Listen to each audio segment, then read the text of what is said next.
Yesu nashimwe inshuti za Berwa TV, turabashuje mu izina rya Yesu Kristo. Ibisanzwe turi kuri Berwa TV, turi kumwe na mama Berwa. Turabashuje rero, nta gikuba cyacitse muri twe, nta nkuru mbi twumvise mu bacu. Imana y'amahoro nibishimirwe, kandi n'abashuti ba Berwa TV nta waciye mu gikarenga tubwire ngo ntago bimeze neza, kandi naho bitameze neza mukomere. Dukunda kuvuga ngo nibwo bumana bwayo, ntago twabibaza ngo uragira ute, kuko nifite urufunguzo rw'ubuzima bwacu mu kiganza. Imana y'amahoro rero nibishimirwe, ibyikeneye ibyishaka kutugirira ni byiza, ntabwo ari ibibi. Nanone rero turasuhuza inshuti zacu ziri mu Rwanda, turasuhuza inshuti zacu ziri Burundi, Kenya, Tanzania, Uganda, Malawi, Zanzibar, inshuti zacu ziri Amerika, Canada, inshuti zacu ziri mu Bubiligi, mu Bufaransa, inshuti zacu ziri Dubai, inshuti zacu ziri Qatar, inshuti zacu ziri Oman, Saudiya, China, inshuti zacu zose aho ziherereye mu mpande enye z'isi, mwumve ko tubashuje kandi turabakunda. Tuje mu ijambo ry'Imana nk'uko bisanzwe, reka tubanze twiragiza Imana kugira ngo Imana ibane natwe. Imana mu izina rya Yesu Kristo, nyakubahwa Imana y'amahoro n'urukundo, Imana y'ubuntu bwinshi, turagushimye ko waturinze kuri uyu munsi, ukaba utugejeje kuri saa tugihumeka umwuka w'abazima. Ntacyo twatanze, ntacyo twagabye, n'ubuntu bwawe n'urukundo n'imbabazi zawe nyinshi. Nyemerera rero amaraso yawe tweza dutunganye, adukureho umugayo. Njyewe ugiye kuvugira ijambo ntaba ari njye, ahubwo wururuke wivugire muri njye, kandi n'abagiye kuryumva baryumvire muri wowe. Mbyambaje nizeye izina ryawe ryera, amen. Tugiye gusoma ijambo ry'Imana dusanga muri Luka, tugiye gusoma ijambo ry'Imana dusanga muri Luka 22 n'umurongo wa 47. Tugiye gusoma ijambo ry'Imana dusanga muri Luka 22 n'umurongo wa 47. Haravuga ngo titira amagambo avuga ngo bafata Yesu. Akibivuga haza igitero kizanywe n'uwitwaga Yuda, umwe muri bo 12. Akigiye imbere, nuko Yuda uwo yegera Yesu ngo amusome. Yesu aramubaza ati, Yuda, uragambanishiriza umwana w'umuntu kumusoma? Abari kumwe nawe babonye ibyenda kumubaho baramubaza bati, databuja, tubakubite inkota? Umwe muri bo ayikubita umugaragu w'umutambyi mukuru, amuca ugutwi kw'iburyo. Yesu aravuga ati, reka amukora ku gutwi, aragukiza. Mwakire neza ijambo ry'Imana. Iyi ni ya minsi Yesu baza kumufata, ubwo bazaga gufata Yesu, Yesu baje kumufata, yaje muri ba bandi 12, harimo Yuda. Uyu Yuda niwe wamugambaniye, wasangiye na Yesu ku meza, waririye ku meza amwe nawe, wagendanye nawe, uzi Yesu ku rwego rwose, uzi imirimo n'ibitangaza Yesu yakoraga.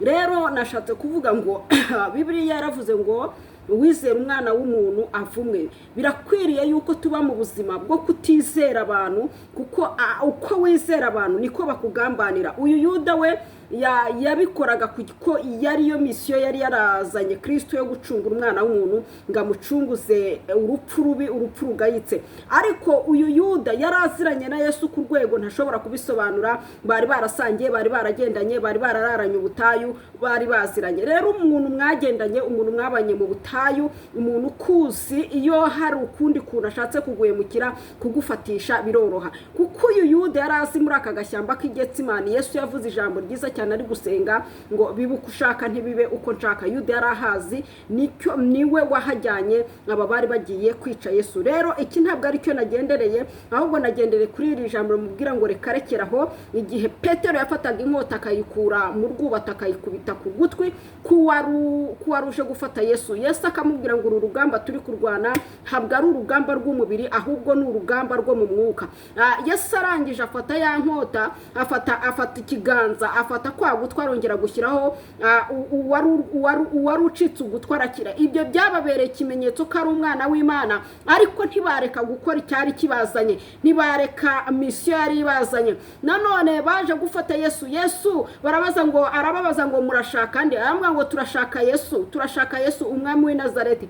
Ngo basubira inyuma n'imigongo baragwa, ariko nabyo ntibyababera ikimenyetso cy'uko ari umwana w'Imana ngo bamureke. Yesu rero Yuda aje gufata Yesu, ngo Yesu yaramwegera aramubwira ati inshuti yanjye, aramuramutsa cyane amwereka urugwiro kuko uyu wari umugambi w'Imana.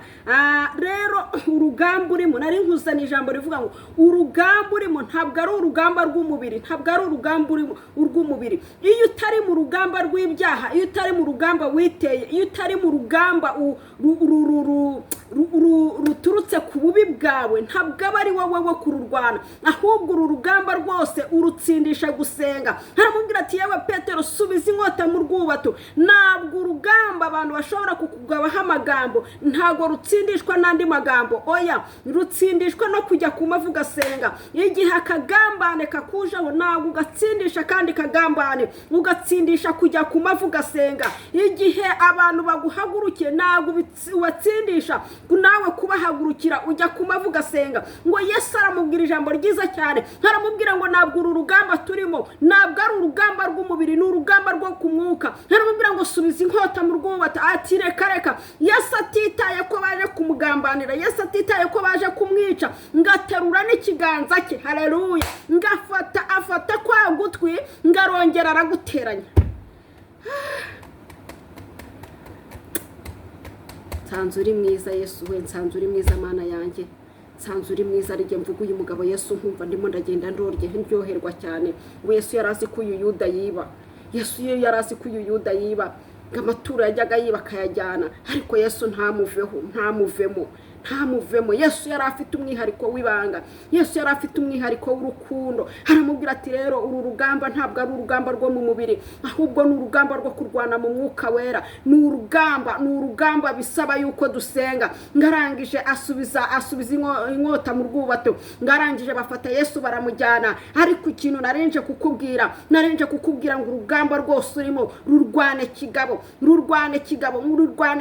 Wasanga ari umunzani wawe wo kugira ngo Uwiteka gupime, wasanga ari umuzani wawe wo kugira ngo uve muri uru rugamba ukomeye. Uwiteka uba Imana Data, umwana w'Imana yicaye iburyo bw'Imana Data. Natwe twagiriwe ubuntu bwo kubabarirwa kuko yatsinze urugamba. Biragatsindwa ko watsindwa n'urugamba, biragatsindwa ko watsindwa n'urugamba rwawe mukorana, biragatsindwa ko watsindwa n'urugamba rw'umukoresha wawe, biragatsindwa ko watsindwa n'urugamba rw'ukuri mu kazi. Haramubwira ngo uru rugamba turimo kurwana ntabwo ari urugamba rwo mu mubiri, ahubwo ni urugamba rwo mu mwuka wera. Hari igihe urugamba ruza ariko warureba turi urugamba nshobora kurushyiramo amaboko nkagwamo, ukajya ku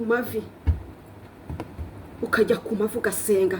Aramubwira ngo uru rugamba ndakwinginze, ndaguhendahenze, nubona ku kazi byanze bagusaba ruswa ntuzayitange, usajye ku mavu usenge, kuko ushobora kuyitanga bakagufata nawe ukajyana na n'uwo wayihaye. Nubona umukoresha wawe hagusaba ko muryamana ngo wame ku kazi, ntuzamwemerere, kuko ushobora kuryamana nawe ugakuramo umwana ndetse n'ibindi bibazo. Nubona mu itorero baguhagurukiye bashaka kukwirukana, bashaka kukugendaho, bavuga ngo urakabya muri uyu murimo w'Imana, ntuzagire icyo uvuga. Uzarwanisha urugamba rw'amasengesho rw'iyaguhamagaye, uzarwanisha urugamba rw'iyakwimitse. Nubona inama barazakugose, yaba mu muryango yaba muki, nubona hari urugamba rwaguhagurukiye utarugizemo uruhare, uzapfuka musenge. Uzavuga uti birashoboka ko icyo ari igipimo cyanjye, birashoboka ko uru rugamba ko ngiye kururwana, uzarurwanisha amasengesho. Uwiteka azururukabane nawe, ntuzigera ufata inkota, ntuzigera ururwanisha inkota, ntuzigera ururwanisha kwica, ntuzigera ururwanisha kugambana, ntuzigera ururwanisha umubiri. Uzarwanisha urugamba mu buryo bw'umwuka, maze Uwiteka ze aba ari ukurwanirira. Yesu aramubwira ati sigaho, subizamo.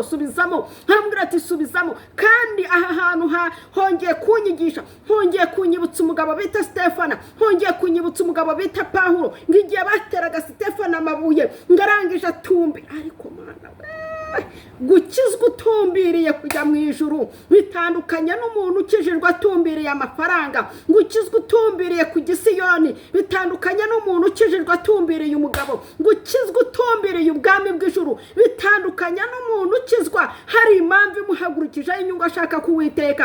Stefana na Pawulo bakijijwe batumbiriye ku Gisiyoni mu gihugu cyo mu ijuru, ngo bamuteye amabuye yuzura umwuka wera, ngo kuko yarebaga Siyoni, yarebaga igihugu agiye kujyamo, ngo areba abamarayika bagiye kumwakira, avuga ijambo rikomeye cyane, haravuga ngo bababarire kuko batazi icyo bakora. Aha hongeye kunyigisha ngo Kristo nawe waruje kumufata ngo Petero amuciye ugutwi, igihe yaraciye ugutwi ngafata n'ikiganza cye ngaragifata, arongera asubizaho ugutwi. Umva imbaraga z'umuntu ureba hagiye, umva imbaraga z'umuntu wakijijwe neza, umva imbaraga z'umuntu bavuga akavuga ati ntabwo aribo ni Satani. Hari ikigero tuguye kugeraho tukarenga abantu, ahubwo tukamenya ko ibyo bakora atari bo, ahubwo ari Satani barimo. Muribuka Petero bamubwira ngo waretse kujyayo, haramubwira ngo mva inyuma Satani, urashaka kuburizamo umugambi we.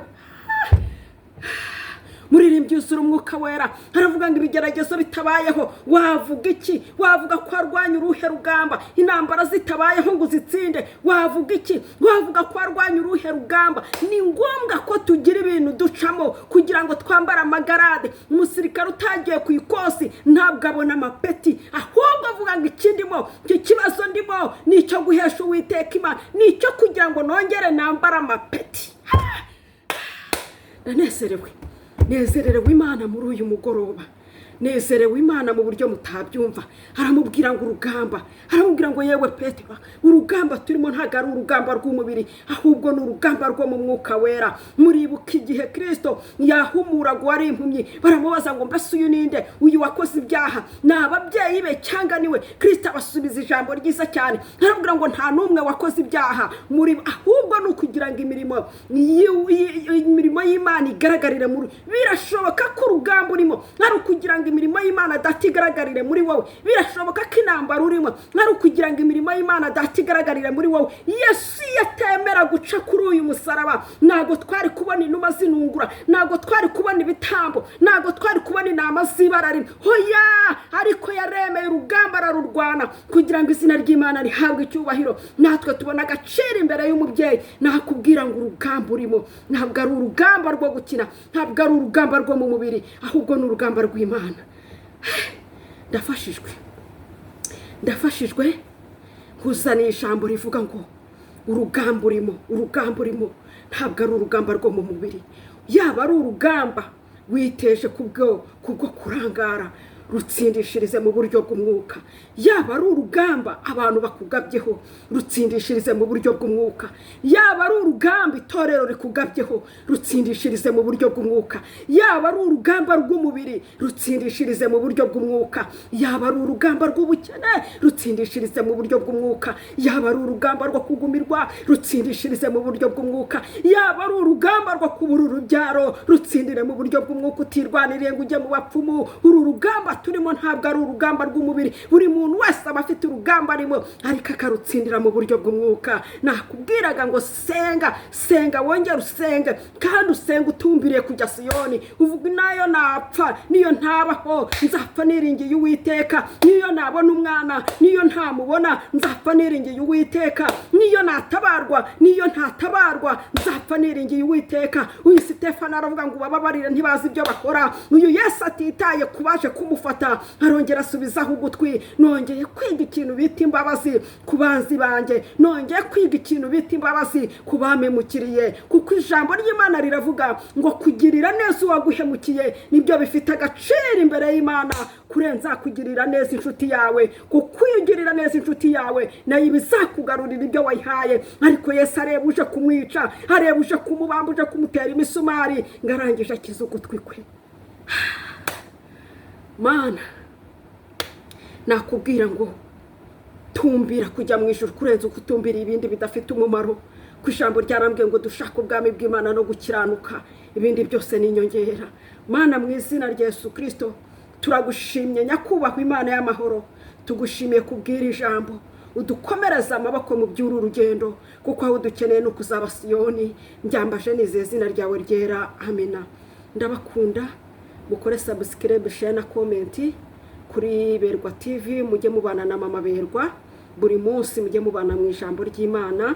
Nabonaga hakonje ntari bubashe, ariko twiyemeje yuko haba hakonje haba hashyushye tuzakorera Imana, yaba mu mvura yaba kuzuba tuzakorera Imana. Mukore rero subscribe, share na comment, ariko mubikora ari uko wumva hari icyo ukuyemo utabikora nk'umuhango. Niwumvira ijambo ry'Imana ari kunyuze, wumva twajya tubana mu ijambo ry'Imana rya buri munsi, ukora subscribe, ukora share na comment, urisangiza abandi kugira ngo iterano yawe we kuyipfundikira nabo babashe gufashwa nk'uko wafashwe. Imana y'amahoro ibaha umugisha. Shalom shalom, ndabakunda, mwari muri kumwe na mama Berwa.